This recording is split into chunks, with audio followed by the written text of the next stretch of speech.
स्वागत है दोस्तों आपके अपने स्टडी चैनल परीक्षा वृतांत में। चूँकि हम जीएस रिवीजन खंड शुरू किए हैं, जीएस रिवीजन खंड के अंतर्गत हम भारत और विश्व का भूगोल, जिसके अंतर्गत भारत की प्रमुख झीलें, भारत के प्रमुख जलप्रपात, बहुउद्देशीय नदी घाटी परियोजनाएं, भारत में होने वाली वर्षा, दक्षिण पश्चिम मानसून वर्षा, शीतकालीन वर्षा, उत्तर पूर्व मानसून वर्षा और भारत में पाई जाने वाली मिट्टी और उनके प्रकार, भारत में वनों के प्रकार, प्रमुख जनजातियां और भारत में झूमी कृषि का क्षेत्रीय नाम और कुछ महत्वपूर्ण खनिज और उनका प्राप्ति स्थल का अध्ययन करेंगे। तो हम शुरू करते हैं हमारा आज का टॉपिक, भारत के प्रमुख जलप्रपात। इस ग्राफ के माध्यम से हम देखेंगे कि भारत के जो जलप्रपात हैं कौन कौन से हैं, किस संबंधित नदी पर हैं और किस राज्य में अवस्थित हैं। पहला है शिव समुद्रम जलप्रपात। शिव समुद्रम जलप्रपात ये कर्नाटक राज्य में अवस्थित है और 21 नदी पर है। यहाँ पे शरावती लिख दिया गया है गलती से, ये कावेरी नदी पर है। शरावती नदी पर कौन सा जलप्रपात है? जोग जलप्रपात, जिसे गरसोप्पा जलप्रपात भी कहते हैं, वह शरावती नदी पर स्थित है। कावेरी नदी पर शिव समुद्रम जलप्रपात स्थित है कर्नाटक राज्य में। अगला महत्वपूर्ण जलप्रपात है धुआंधार जलप्रपात, जो नर्मदा नदी पर मध्य प्रदेश में स्थित है, मध्य प्रदेश के जबलपुर जिले में। दूधसागर जलप्रपात ये मांडवी नदी पर गोवा और कर्नाटक की सीमा पर स्थित है। ये इम्पॉर्टेंट है, इसको ध्यान में रखिएगा, धुआंधार भी और दूधसागर भी। अगला है कपिलधारा या दुग्धधारा, ये नर्मदा नदी पर दोनों हैं, जो मध्य प्रदेश में है। चुलिया जलप्रपात चंबल नदी पर राजस्थान में है। हुंड्रू जलप्रपात स्वर्णरेखा नदी पर झारखंड के रांची में है। चित्रकूट जलप्रपात इंद्रावती नदी पर छत्तीसगढ़ बस्तर में स्थित है। जोग जलप्रपात या गरसोप्पा जलप्रपात शरावती नदी पर कर्नाटक में स्थित है। कुंचिकल ये वराही नदी पर कर्नाटक के शिमोगा में स्थित है। आगे देखते हैं हम भारत की प्रमुख झीलें। सबसे प्रमुख झील और किस राज्य में स्थित है हम देखते हैं। वेम्बनाड झील और अष्टमुडी झील दोनों केरल राज्य में स्थित हैं। यहाँ से प्रश्न बनता है, आपको मिलान करने के लिए दे दिया जाएगा। चिल्का झील कहाँ है? ओडिशा राज्य में स्थित है। दोनों झीलें बहुत ही महत्वपूर्ण हैं। बुलर झील जम्मू और कश्मीर में है। पुष्कर झील राजस्थान में स्थित है। सांभर झील राजस्थान में स्थित है। लोकटक झील मणिपुर में स्थित है। लोकटक झील बहुत ही महत्वपूर्ण है, ये पूर्वोत्तर भारत से, यहाँ से प्रश्न बनता है। कोलेरू झील आंध्र प्रदेश में स्थित है। पुलिकट झील ये तमिलनाडु एवं आंध्र प्रदेश में स्थित है। पेरियार झील केरल में स्थित है। चिल्का झील ये उड़ीसा में स्थित है। डिडवाना झील राजस्थान में स्थित है। आगे देखते हैं हम बहुउद्देशीय नदी घाटी परियोजनाएं। एक तरफ परियोजना दी गई है और किस नदी पर अवस्थित है और किस राज्य में अवस्थित है देखते हैं हम। सरदार सरोवर परियोजना नर्मदा नदी पर अवस्थित है, किस राज्य में? गुजरात राज्य में। भांखड़ा नांगल परियोजना ये सतलुज नदी पर स्थित है और हिमाचल प्रदेश राज्य में है। शिव समुद्रम जल विद्युत परियोजना कावेरी नदी पर स्थित है, कर्नाटक राज्य में। नागार्जुन सागर परियोजना कृष्णा नदी पर स्थित है, आंध्र प्रदेश में। हीराकुंड परियोजना महानदी पर ओडिशा राज्य में स्थित है। इडुक्की परियोजना पेरियार नदी पर केरल में अवस्थित है। मयूराक्षी परियोजना मयूराक्षी नदी पर पश्चिम बंगाल में अवस्थित है। माता टीला परियोजना बेतवा नदी उत्तर प्रदेश में स्थित है। इसको आप ध्यान रखिएगा, माता टीला। पोचमपाद परियोजना गोदावरी नदी पर कहाँ पर स्थित है? तेलंगाना में। रिहंद परियोजना रिहंद नदी पर उत्तर प्रदेश में अवस्थित है। टिहरी परियोजना भागीरथी नदी पर उत्तराखंड में अवस्थित है। चंबल परियोजना चंबल नदी पर राजस्थान और मध्य प्रदेश दोनों में पड़ता है। इसको ध्यान रखिएगा। आगे दक्षिण पश्चिम मानसून वर्षा। दक्षिण पश्चिम से तात्पर्य भारत के दक्षिण पश्चिम दिशा से यह मानसून आता है। तो दक्षिण पश्चिम मानसून वर्षा कब प्रारंभ होती है? यह 1 जून से केरल से प्रारंभ होती है। 1 जून से यह प्रारंभ होती है। यह हिंद महासागर से आर्द्रता ग्रहण करती है। कहाँ से? हिंद महासागर से। और इससे भारत की सर्वाधिक वर्षा होती है। कितना? लगभग 80%। आपसे प्रश्न पूछा जाएगा, निम्नलिखित में से किस मानसून की वजह से भारत में सर्वाधिक वर्षा होती है? तो आपका उत्तर होगा दक्षिण पश्चिम मानसून वर्षा से। लगभग कितना प्रतिशत? 80% वर्षा होती है। वर्षा कब से कब तक होती है? जून से सितंबर माह तक। इसकी 2 शाखाएं होती हैं। दक्षिण पश्चिम मानसून वर्षा की 2 शाखाएं। पहला है बंगाल की खाड़ी शाखा और दूसरा है अरब सागर शाखा। आगे देखते हैं। उत्तर पूर्व मानसून वर्षा, यह लौटता हुआ मानसून है। वही जो दक्षिण पश्चिम मानसून गया था जून से सितंबर माह में, यह फिर सितंबर माह से फिर रिवर्स में आता है और इसे लौटता हुआ मानसून कहते हैं। उत्तर पूर्व मानसून वर्षा को लौटता हुआ मानसून कहते हैं। यह बंगाल की खाड़ी से जलवाष्प ग्रहण करता है। कहाँ से? बंगाल की खाड़ी से। और दक्षिण पश्चिम मानसून वर्षा कहाँ से जल ग्रहण करता था? वह हिंद महासागर से। नवंबर में तमिलनाडु में वर्षा होती है।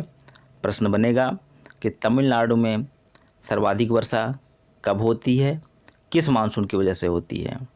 ठीक, अगला पॉइंट देखते हैं हम। वर्षा से संबंधित अन्य महत्वपूर्ण बिंदु जहां से प्रश्न बनते हैं, कुछ इसके विभिन्न प्रकार हैं। जैसे है आम्र वर्षा। यह आम्र वर्षा क्यों कहा जाता है? क्योंकि यह आम पकने में सहायक है।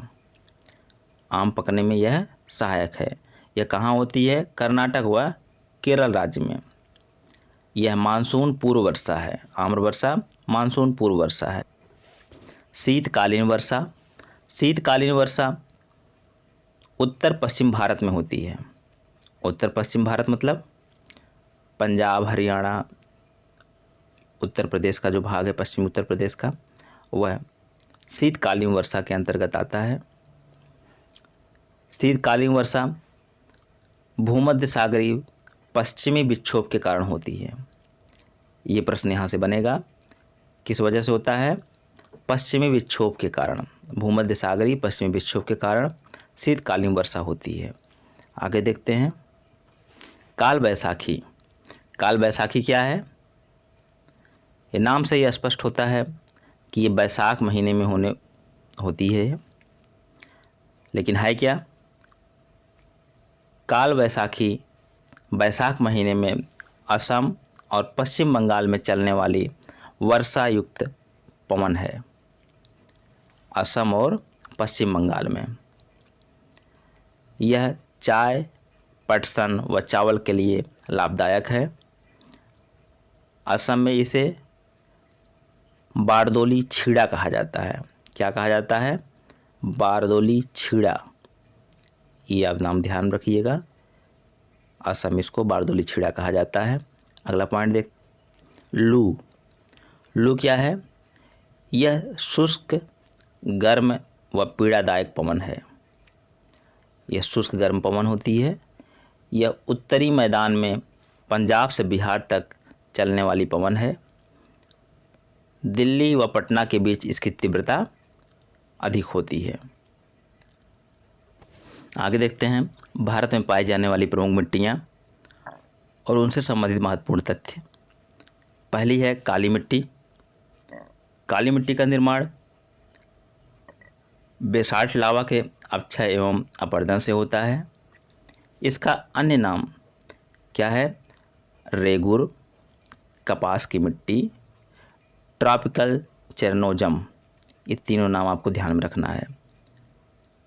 ट्रॉपिकल चेरनोजम, रेगुर, कपास की मिट्टी किसे कहते हैं? काली मिट्टी को कहते हैं।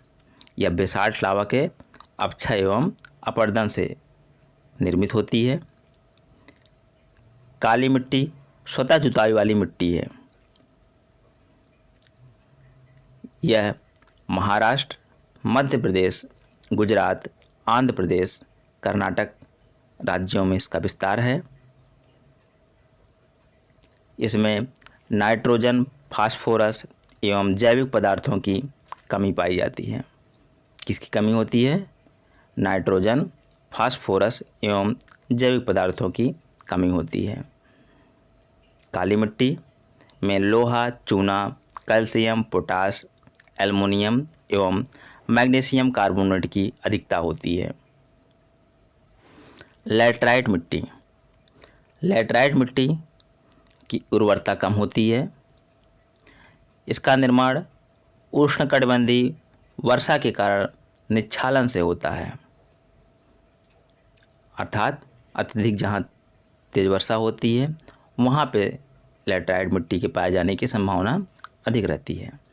इसका विस्तार कर्नाटक, केरल, तमिलनाडु, उड़ीसा, मध्य प्रदेश और असम राज्य में पाया जाता है।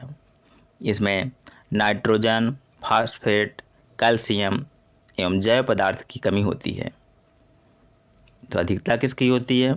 लौह ऑक्साइड एवं एल्युमिनियम ऑक्साइड की अधिकता होती है और इसी की वजह से लैटराइट मिट्टी का रंग लाल होता है। अगला पॉइंट देखते हैं, जलोढ़ या दोमट मिट्टी। जलोढ़ या दोमट मिट्टी का निर्माण नदियों द्वारा लाए गए अवसाद से होता है। यह अवसाद नदियों द्वारा लाया जाता है, उसी से जलोढ़ मिट्टी का निर्माण होता है। जलोढ़ मिट्टी का विस्तार देश के कुल क्षेत्रफल के 40% भाग पर है। कितना? 40% भाग पर जलोढ़ मिट्टी या दोमट मिट्टी का विस्तार पाया जाता है। इसका विस्तार उत्तरी मैदान एवं भारत की नदी घाटियों में है। इसमें फास्फोरस की कमी पाई जाती है। ये पॉइंट इम्पोर्टेंट है, फास्फोरस की कमी पाई जाती है। अधिकता पोटास की होती है, पोटास की अधिकता होती है। अगला, लाल और पीली मिट्टी। लाल और पीली मिट्टी का क्षेत्र उड़ीसा, छत्तीसगढ़, गंगा मैदान के दक्षिण में है। इसमें महीन कण वाली सामान्यतः उर्वर भूमि का विस्तार है। जल योजित होने पर यह पीली हो जाती है। इसमें नाइट्रोजन, फास्फोरस एवं ह्यूमस की कमी पाई जाती है। अगला महत्वपूर्ण पॉइंट है प्राकृतिक वनस्पति। भारत में वनों के प्रकार, इसको ध्यान से आप देखिएगा। पहला है उष्णकटिबंधीय सदाबहार एवं अर्ध सदाबहार वन। इससे संबंधित महत्वपूर्ण तथ्य इस प्रकार हैं। ऐसे वनों में 200 सेंटीमीटर से अधिक वर्षा होती है, या यूँ कहिए 200 सेंटीमीटर से अधिक वर्षा क्षेत्र में उष्णकटिबंधीय सदाबहार एवं अर्ध सदाबहार वन पाए जाते हैं। क्षेत्र कौन से होते हैं? पश्चिमी घाट का पश्चिमी ढाल, उत्तर पूर्व क्षेत्र की पहाड़ियाँ और अंडमान और निकोबार द्वीप समूह। पाए जाने वाले वृक्ष रोजवुड, महोगनी, एनी, एब आदि वृक्ष वर्ष भर हरे भरे दिखाई देते हैं। अगला देखते हैं उष्णकटिबंधीय पर्णपाती वन या मानसूनी वन। यहाँ पे 70 से 200 सेंटीमीटर वर्षा क्षेत्र है। दो प्रकार के होते हैं, आर्द्र पर्णपाती वन और दूसरा कौन सा है, शुष्क पर्णपाती वन। आर्द्र पर्णपाती वन 100 से 200 सेंटीमीटर वर्षा क्षेत्र में पाए जाते हैं। इसका विस्तार क्षेत्र उत्तर पूर्वी राज्य, हिमालय के गिरिपद, पश्चिमी घाट का पूर्वी ढाल, ओडिशा।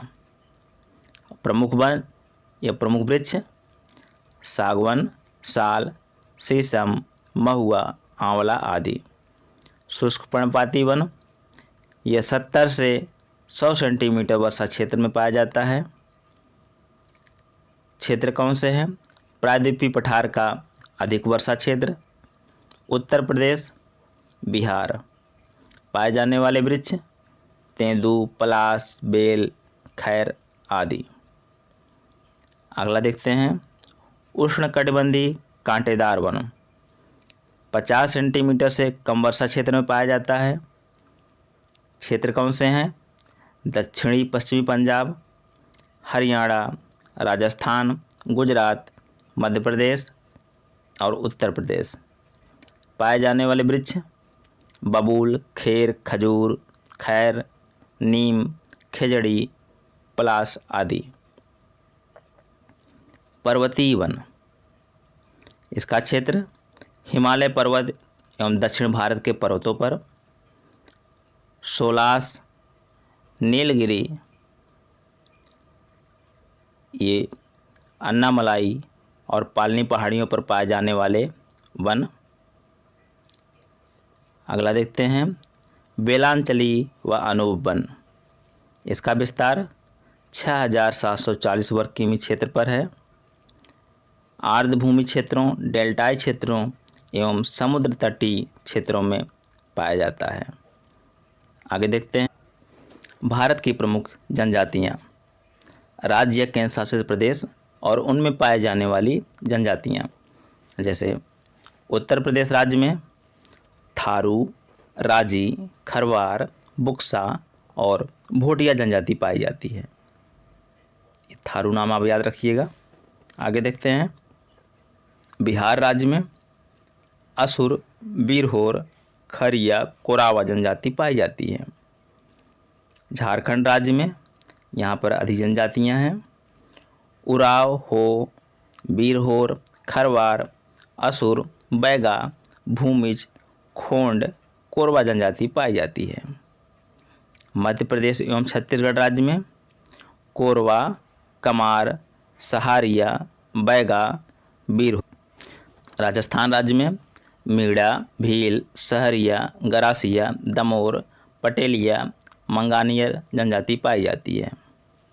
उत्तराखंड राज्य में भोटिया, थारू, जौनसारी, बुक्सा और राजी जनजाति पाई जाती है। तमिलनाडु राज्य में कोटा, इरुलर, पनियन, टोडा जनजाति। यह टोडा जनजाति से प्रश्न बनता है, आप कमेंट में बताइएगा कि इसकी क्या विशेषता है। ओडिशा राज्य में बीरहोर, जुआंग, बोडो, खरिया जनजाति पाई जाती है। कर्नाटक में कुरुबा, कोरागा और जेनु जनजाति पाई जाती है। गुजरात राज्य में सिद्धी, कोतवालिया, कोलघा जनजाति पाई जाती है। पश्चिम बंगाल में टोटो, लोधा, बीरहोर जनजाति पाई जाती है। अंडमान और निकोबार द्वीप समूह में सोमपेन, जारवा, सेंटनली, ओंगे और ग्रेट अंडमानी जनजाति पाई जाती है। अंडमान और निकोबार द्वीप समूह की सभी जनजातियों के नाम आपको याद होने चाहिए। आगे देखते हैं भारत की प्रमुख जनजातियां एवं निवास क्षेत्र। भील जनजाति किस राज्य में पाई जाती है? गुजरात, मध्य प्रदेश, छत्तीसगढ़, महाराष्ट्र, राजस्थान राज्य में पाई जाती है। गोंड जनजाति बिहार, पश्चिम बंगाल, झारखंड, महाराष्ट्र, छत्तीसगढ़, मध्य प्रदेश, उत्तर प्रदेश, उड़ीसा, गुजरात, कर्नाटक राज्य में पाई जाती है। आप देख रहे हैं गोंड जनजाति का विस्तार सर्वाधिक राज्यों में है। गद्दी जनजाति हिमाचल प्रदेश में पाई जाती है। संथाल जनजाति बिहार, झारखंड, पश्चिम बंगाल, उड़ीसा और त्रिपुरा राज्य में भी कहीं कहीं पाई जाती है। मुंडा जनजाति बिहार, झारखंड, मध्य प्रदेश, छत्तीसगढ़, पश्चिम बंगाल और उड़ीसा राज्य में पाई जाती है। कोरवा जनजाति झारखंड, छत्तीसगढ़ राज्य में। कोल जनजाति बिहार, झारखंड, छत्तीसगढ़, मध्य प्रदेश, उड़ीसा राज्य में पाई जाती है। आगे कृषि, इससे संबंधित महत्वपूर्ण तथ्य इस प्रकार हैं। यहाँ 20 कृषि पारिस्थितिक क्षेत्र पाए जाते हैं। भारत में कितने कृषि पारिस्थितिक क्षेत्र पाए जाते हैं? 20। मिश्रित कृषि क्या है? जहाँ पर कृषि के अलावा पशुपालन भी हो। कृषि के अलावा पशुपालन हो, वह मिश्रित कृषि है। इसको ध्यान में रखिएगा। अंतरफसली कृषि क्या है? एक ही भूमि पर एक साथ 2 या अधिक फसलें उगाना, जैसे गेहूँ और सरसों जो दोनों साथ साथ उगाई जाती हैं, तो वह अंतरफसली कृषि कहलाती है। एक मार्ग क्या है? कृषि उत्पादों की गुणवत्ता का प्रमाण है यह। भारत में झूमिंग कृषि के क्षेत्रीय नाम झूम या उत्तर पूर्व भारत में असम, मेघालय, मिजोरम, नागालैंड राज्य में झूम कहा जाता है। पामलू किस राज्य में? मणिपुर राज्य में। दीपा छत्तीसगढ़, अंडमान एवं निकोबार द्वीप समूह में कहा जाता है। यह झूम कृषि का राज्यवार नाम है, मतलब तरीका वही है, अलग अलग राज्यों में इसे अलग अलग नाम से पुकारा जाता है। बेवर या दहिया यह मध्य प्रदेश में कृषि का झूमिंग कृषि का क्षेत्रीय नाम है। पोंडू या पेंडा आंध्र प्रदेश राज्य में। पामाडाबी या कोमान या बरिंगा उड़ीसा राज्य में। कुमारी पश्चिमी घाट में। वालरे या वाल्तरे दक्षिण पूर्वी राजस्थान में। खिल हिमालयन क्षेत्र में। कुरुवा झारखंड राज्य में। विश्व में झूमिंग कृषि का क्षेत्रीय नाम, एक तरफ झूमिंग कृषि का नाम और किस राज्य में, किस देश में पुकारा जाता है, ये ग्राफ के माध्यम से हम समझते हैं। मिल्पा, यह झूमिंग कृषि का क्षेत्रीय नाम है। मिल्पा मैक्सिको और मध्य अमेरिका में पुकारा जाता है। कोनुको वेनेजुएला में। रोका ब्राज़ील में। मसोले मध्य अफ्रीका में। लदांग इंडोनेशिया में। रे वियतनाम में। तो इसी के साथ आज का टॉपिक समाप्त होता है। उम्मीद करते हैं आपको वीडियो पसंद आई होगी। अगर पसंद आई हो तो लाइक, शेयर और सब्सक्राइब करिए। जय हिंद, जय भारत।